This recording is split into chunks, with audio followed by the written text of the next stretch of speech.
今天晚餐煮的是椰子鸡火锅，比较方便省事嘛。但不同于的做法就是我把新鲜的鸡肉剔除下来了，切成片烫着吃，它的口感是很嫩很弹的。如果能买到这种新鲜的鸡肉，你大可以在家里面去尝试一下，基本上就2-3分钟就光盘的。我买的是这种半边的这种黑脚鸡啊，就口感比较好。你贴着骨头把这个鸡腿肉剔除下来，像这样子。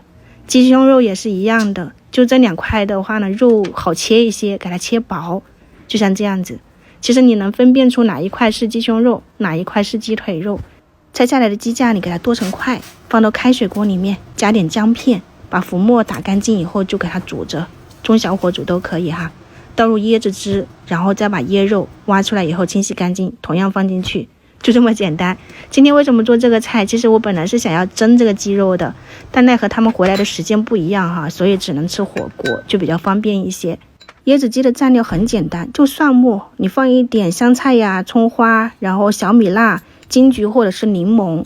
那个姜末的话，你可以用点沙姜碎，再兑入一点香油跟生抽，再放上一点鸡汤给它怼开，真的很好吃的。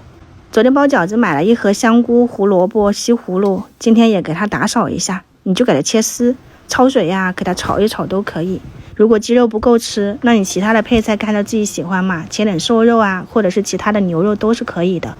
吃的时候很简单，就跟你在外面吃那个牛肉火锅一样，你就把这个肉勺放进去以后，把切好的鸡肉条给它放进去烫到变颜色就可以捞出来了。他们吃的话呢，你也可以放到这种蔬菜里面，让他们拌个饭，有肉有菜，冷热都可以吃。这个鸡肉片的形容口感就是你能看到它那种鸡腿肉，旁边还带一点这种鸡皮油脂，整体口感真的很香。就是如果你能够买的那种新鲜的鸡腿，你全部买鸡腿都可以，我们这边没有啊，它不拆开卖，然后还可以喝这种椰子鸡汤。这是我们湖南的酱板鸭啊，这么一整只我手撕下来的，拌了一点辣椒油。酱板鸭如果你们也想要吃的好吃的，一定要买那种就现卤出来的，最好是用那种老鸭的口感哈，特别有嚼劲又香。好多朋友还在等我今年的月饼，别等我了。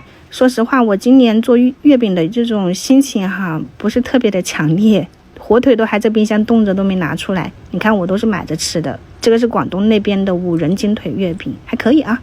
今天就这样了哈，明天早上再见，拜拜。